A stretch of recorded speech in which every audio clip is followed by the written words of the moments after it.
Am I the a-hole for telling my husband his fragile masculinity is costing us money?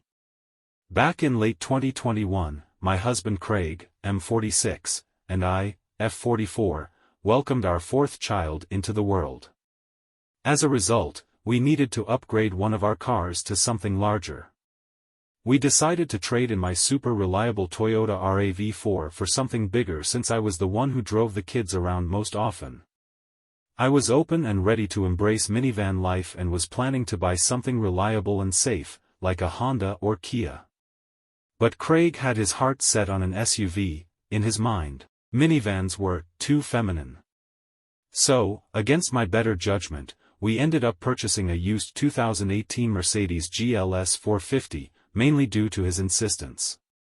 He argued that this car would offer similar space to the Kia/Honda minivans I wanted but with added luxury. Since it was priced like a loaded Honda van, we went ahead with it. After 2 years, I can safely say we made the wrong choice. While the car does have good passenger space, it doesn't seem to have as much cargo room as those minivans. The reliability has been junk. The car has had 8 recalls during our ownership. Even when not recalled, it spends too much time at the dealership because something always seems to be broken. Some repairs have been covered under warranty, but we've still shelled out over $9,000, maintenance not included.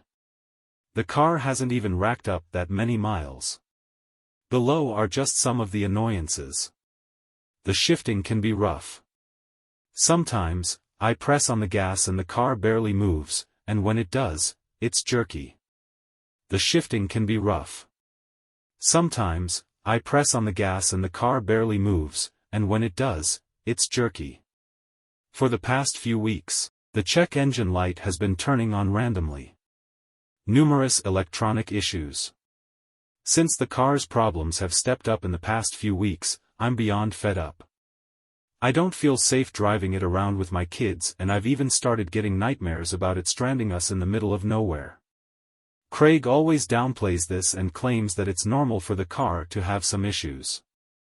Making things worse somehow, Craig's sedan has started developing issues lately. It has begun to refuse to start some mornings and will sometimes shut itself off when it comes to a stop sign or red light. On Saturday, I was supposed to drive our eldest to his soccer game and then take my younger kids to the doctor's office. When I turned on the Mercedes, it sounded very rough, the engine light was on, and the temperature reading was extremely wrong. I don't bother risking it and end up Ubering with the kids. I told Craig about it that night.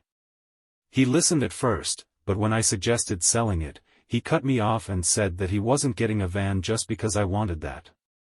It was so combative and defensive the way he said it, and because I was so tired from the day, I lashed out. We argued, it got heated, and I ended up saying, "Your fragile masculinity is costing our family so much money." In retrospect, maybe my tone was harsh, but he was being needlessly difficult. We haven't really spoken much since then.